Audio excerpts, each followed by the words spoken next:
नमस्कार विद्यार्थी मित्रांनो, आज आपण इयत्ता चौथीच्या स्कॉलरशिप परीक्षेचा गणित हा विषय अभ्यासत आहोत. इयत्ता चौथीच्या ATS स्कॉलरशिप तसेच इयत्ता 7वीच्या स्कॉलरशिप परीक्षेच्या संपूर्ण तयारीसाठी चॅनलला लाईक आणि सबस्क्राईब करा. अपूर्णांक या संदर्भातील महत्त्वपूर्ण बाबी आपण मागील व्हिडिओमध्ये अभ्यासलेल्या आहेत. आज आपण त्यावर आधारित स्वाध्याय अभ्यासू. 8/19 हा अपूर्णांक अंकात कसा लिहितात? आता बघा, 8/19 म्हणजे 8 अंशामध्ये आणि छेद किती 19 आहे. कसा लिहितात? 8/19. पर्याय क्रमांक 2 योग्य आहे. प्रश्न दुसरा बघा, 11/17 या अपूर्णांकाचे पुढीलपैकी कोणते वाचन योग्य आहे? पहिला पर्याय बघा, 11/17 बरोबर आहे. 11 अंश आणि छेदाच्या इथं वरचा असतो तो अंश असतो आणि छेद 17 खालचा असतो तर छेद असतो.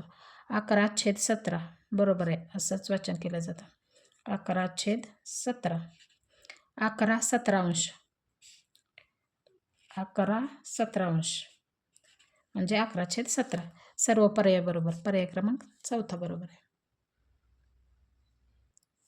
आकृतीमधील रेखांकित भाग कोणत्या अपूर्णांकाने दाखवाल? आता आकृती दिली, त्याच्यामध्ये किती भाग आहेत बघा? 1 2 3 4 5. 5 भाग आहेत. ते 5 भाग कुठे लिहायचं? छेदाच्या ठिकाणी लिहायचं. आणि त्यापैकी किती भाग घेतलेत? रेखांकित भाग किती आहेत? 1 आणि 2. तो झाला अंश म्हणजे 2/5. पर्याय क्रमांक 2 योग्य. वस्तूच्या एकूण भाग किती ते छेदाच्या ठिकाणी लिहायचं आणि त्यापैकी किती भाग घेतले हे अंशाच्या ठिकाणी लिहायचं. आता प्रश्न 4 बघा, आकृतीमधील छायांकित न केलेला भाग कोणत्या अपूर्णांकाने दाखवाल? आता एकूण भाग किती आहेत? 1 2 3 4 5 6 7 आणि 8. एकूण भाग किती आहेत? 8 आहेत. म्हणजे 8 काय झालं? छेदस्थानी झालं. त्यापैकी छायांकित न केलेले भाग किती आहेत? 1 2 3 4 आणि 5. छायांकित न केलेले भाग 5 म्हणजे 5/8 या अपूर्णांकाने दाखवता येईल. पर्याय क्रमांक 1 योग्य. प्रश्न 5 बघा, आकृतीतील छायांकित भाग कोणत्या अपूर्णांकाने दाखवाल? एकूण भाग किती आहेत? 1 2 3 4 5 6 7 8 9 10 11 12 13 14 15. एकूण भाग 15. 15 छेदस्थानी येईल. आणि त्यापैकी छायांकित भाग किती आहेत? 1 2 3 4 5 6 7. 7 आहेत. एकूण भागापैकी 7 छायांकित आहेत म्हणजे 7/15. पर्याय क्रमांक 2 योग्य आहे. एका वस्तूचे 3 समान भाग केले. प्रत्येक भाग कोणत्या अपूर्णांकाने दाखवाल? मतलब एका वस्तू आहे, त्याचे 3 समान भाग केले म्हणजे 3 समान भाग केले म्हणजे खाली छेदस्थानी 3. त्यापैकी प्रत्येक भाग म्हणजे एक भाग म्हणजे 3 पैकी 1 भाग. दुसरे पण याच्यामध्ये 3 पैकी 1 भाग. तिसऱ्या पण याच्यामध्ये 3 पैकी 1 भाग म्हणजे प्रत्येक भाग 1/3 या अपूर्णांकाने दाखवाल. पर्याय क्रमांक 3 योग्य. प्रश्न 7 बघा, 1/3 1/9 1/6 1/8 यापैकी सर्वात मोठा अपूर्णांक कोणता? आता आपण बघा, महत्त्वपूर्ण बाबीमध्ये आपण अभ्यासलेले आहे. समान अंश असणाऱ्या अपूर्णांकाची तुलना करताना समान अंश असणाऱ्या अपूर्णांकामध्ये ज्या अपूर्णांकाचा छेद लहान असतो तो अपूर्णांक मोठा असतो आणि ज्या अपूर्णांकाचा छेद मोठा असतो तो अपूर्णांक लहान असतो. महत्त्वपूर्ण बाबीमध्ये आपण अभ्यासलेले आहे. बघा, समान अंश असणाऱ्या अपूर्णांकामध्ये ज्या अपूर्णांकाचा छेद लहान असतो तो अपूर्णांक मोठा असतो आणि ज्या अपूर्णांकाचा छेद मोठा असतो तो अपूर्णांक लहान असतो. आता याच्यामध्ये बघा, छेद समान आहे त्यामुळं अपूर्णांक मोठा कुठला? ज्याचा छेद लहान आहे तो अपूर्णांक मोठा. 1/3चा छेद लहान आहे. 9 6 8 आणि 3 पैकी सर्वात लहान छेद कुठला? 3 हा आहे म्हणजे 1/3 हा अपूर्णांक मोठा झाला. त्यामुळे पर्याय क्रमांक 1 योग्य आहे. आता बघा, 7/11 6 9/11 3/11 10/11 यापैकी सर्वात लहान अपूर्णांक कोणता? आता पण अभ्यासलेलं आहे.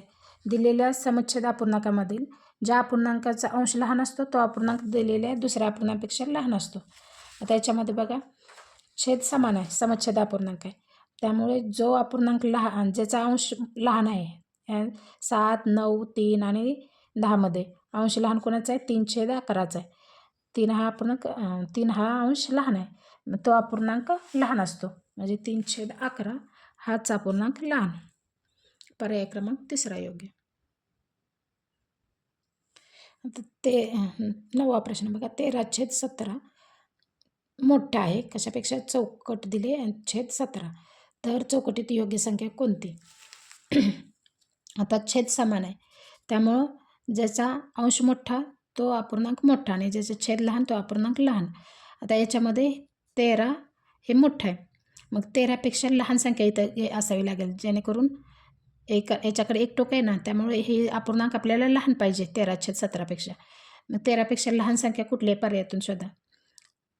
12 लहान आहे, 13 आहे का? 13 समान येते, 14 मोठी येते, 15 मोठी येते, त्यामुळे पर्याय क्रमांक पहिला योग्य आहे. आता प्रश्न 10वा बघा 6/23, 15/23, 21/23, 11/23 या अपूर्णांकाचा चढता क्रम कोणता? याच्यामध्ये आता बघा छेद समान आहे, त्यामुळे चढता क्रम करताना काय करायचं? जो अंशाचा चढता क्रम असतो तोच अपूर्णांकाचा पण चढता क्रम असतो. आता बघा अंशाचा चढता क्रम काय? 6. 6पेक्षा मोठं कुठली? 11.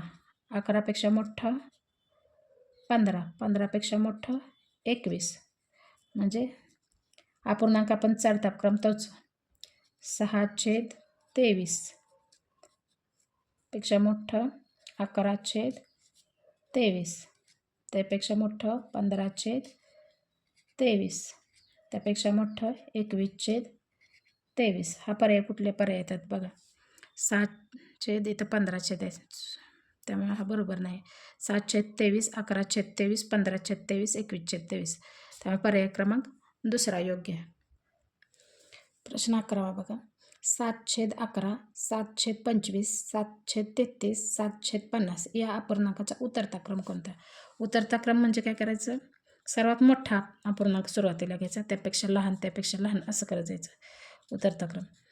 आता याच्यामध्ये अंश समान आहे सर्व अपूर्णांकामध्ये, त्यामुळे कुठला अपूर्णांक अंश समान असेल तर काय असतो? ज्याचा छेद लहान तो अपूर्णांक सर्वात मोठा असतो. आता छेद सर्वात लहान कुठला आहे?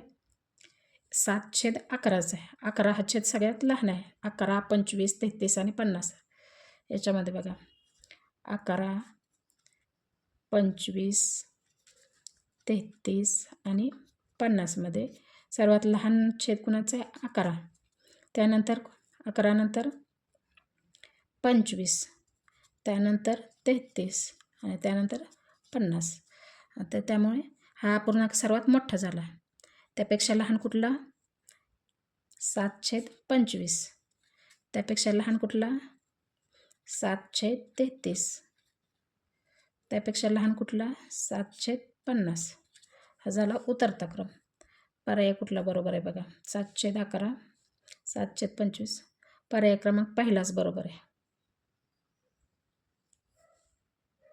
सॉरी पहिला नाही, हा संख्या बरोबर आहेत, परंतु चिन्ह इथं लहान यायचं दिलं आहे, त्यामुळे पहिला योग्य नाही. दुसराही योग्य नाही, 7/25 पहिल्यांदा यायला. तिसराही योग्य नाही, 7/11 पेक्षा लहान 7/25 येते, पेक्षा लहान त्याच्यापेक्षा लहान 7/33 येते, त्यापेक्षा लहान 7/50 येते, त्यामुळे पर्याय क्रमांक चौथा योग्य आहे.